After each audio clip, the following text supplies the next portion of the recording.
The Guyana Elections Commission, GECOM, has lauded the Canadian High Commission for the support given in preparation for the March 18, 2016 local government elections. Michael Khan reports.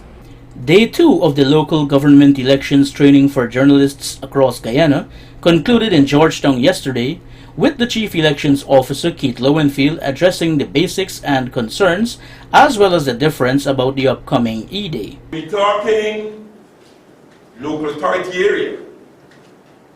We're talking constituencies in these local authority areas. And we're talking divisions, or these polling units, which legally is a PCU, and we call it a division for easy reference. So persons will be voting for local, in their divisions, in their constituencies, in their local authority areas. The CEO further highlighted, the RO, the returning officer for the district, is required to make a declaration of the results in his or her district. There is where we feel strongly that really should be, so that they know when the RO, in the case of general and regional, declares from District 1 to 10, median must be present. So the median knows the outcome of the elections in District 1 to 10. So all the CEO does in general is based on the declarations made by his returning officers. He compiled. I compiled District 1 to 10. These are the results of the elections, general and regional of 2015, District 1. These are the results. He declares, he or she declares the results.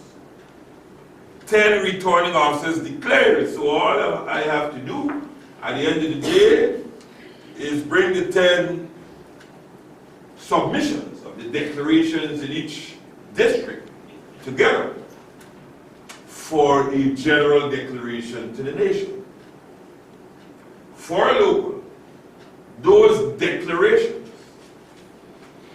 are just as critical for information or for the outcome of the process at the level of the returning officer.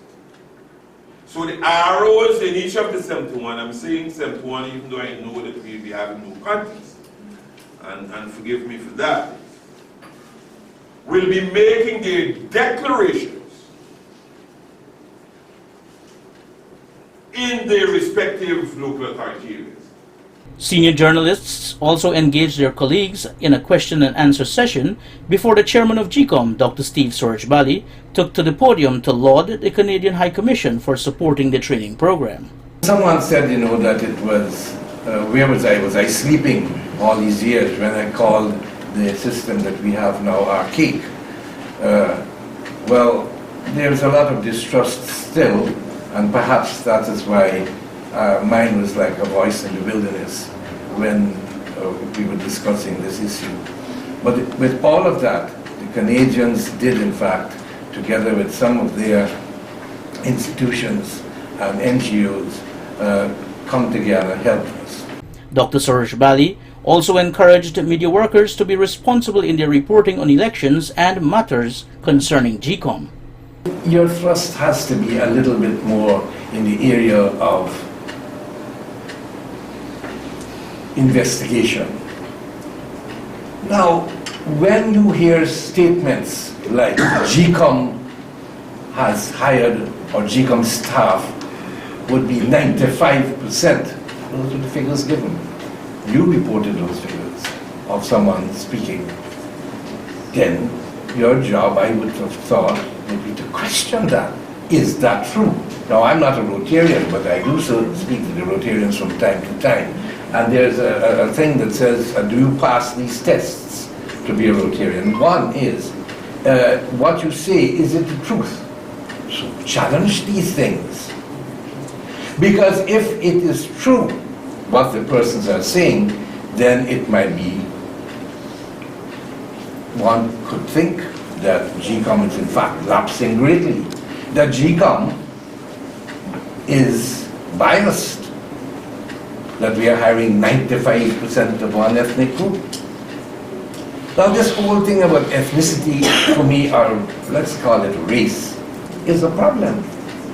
Because, if I may use the colloquial terminology, if a Buffiander says, I am Amerindian, or I am Afro-Guyanese, who am I to say that he or she is not? New Canadian High Commissioner to Guyana, His Excellency Pierre Giroux, then expressed his delight at being able to support the local organs that are responsible for informing the public on local government elections. You have a great advantage, you have a strong democratic streak. People want democracy. You have some institutions which are particularly strong, and GECOM is one. It has worked very well. This is why we're supporting. We will not support an organization in which we will not have faith. And all these are assets that one should put forward and try to listen and say, well, you know, we maybe are not perfect, but actually we can contribute to perfect our system. Michael Khan, Channel 8 News.